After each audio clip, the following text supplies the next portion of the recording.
கிறிஸ்துவில் சகோதரன் உண்மையாய் நின்றவன், பவுலோசோடு உழைத்தவன், தேர்ந்த பணியாளன், சேனையில் போராளி, சுவிசேஷ வீரன், சபையால் அனுப்பப்பட்ட தூதன், விசுவாசி, பவுலின் தேவைகளில் சேவை செய்தவன், தன்னை அர்ப்பணித்தான் முழு மனதுடன்.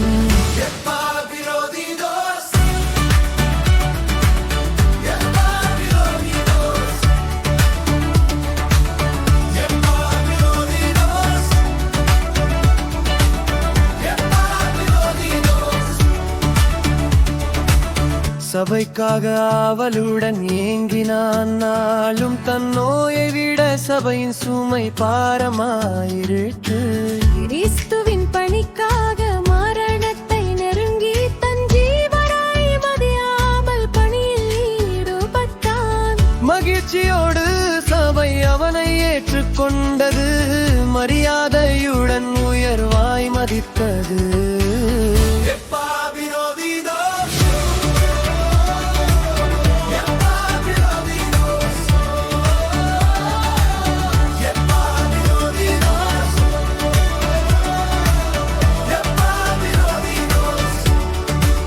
நாமும் சகோதரராகி வாழ்ந்திடுவோம், கிறிஸ்துவின் சீஷருடன் உழைத்திடுவோம். சேனையில் வீரராய் நிலைத்திடுவோம், சபையின் தூதராக விசுவாசமாய் செல்வோம்.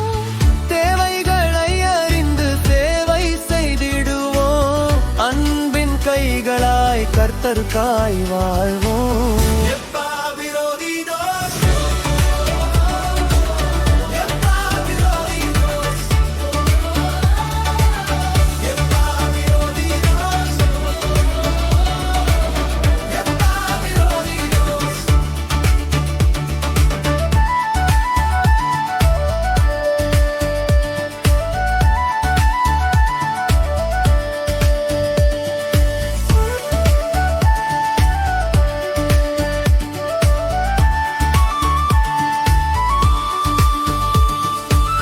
சபைக்காக ஆழமாய் ஏங்கிடுவோம், அதன் வேதனையில் பங்கு பெற்றிடுவோம்.